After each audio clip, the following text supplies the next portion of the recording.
እጄን ታጥቤ ልምጣ። ሄሎ ሚጉ፣ ሲሳይ የለም? ባቢ ነኝ። ሲሳይ እጁን ሊታጠብ ሄዶ ነው። የት ተገኘ ዛሬ? ሁሌ እንገናኛለን እኮ አይነግርሽም? ስልክ መች አንስቶ ያወራል ብለህ ነው? ምን ነው ደህና አይደላችሁ? አዲስ ስራ ሲሳካለት ብሎ ተቀየረ። ጓደኛም ቤተሰብን ብቻ እሱ ደህና ከሆነ ይቅ ነው። በኋላ ይደውልልሻል።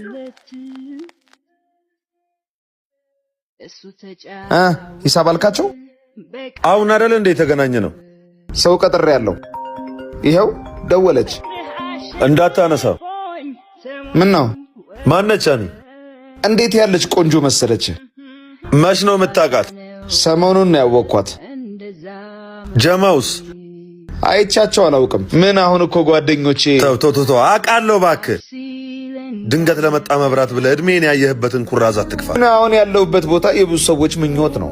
እነዛም ሰዎች የብዙ ሰው ጸሎት ናቸው። ባለ ወርቅ ልቦች። በፈለግከው ሰዓት ለምታገኛቸው ሰዎች ብለህ በምትፈልገው ሰዓት የሚገኙልህን ሰዎች አትርሳ። ድንገት የመጣ ድንገት ሄዳል። ትናንት የነበረ ነገን ይሻገራል። ባትኖር ይከፋቸዋል፣ ብታገኝ ይኮራሉ። አዲሱ ግን ባትኖር ደስ ይለዋል፣ ብትኖር ይፎካከራል።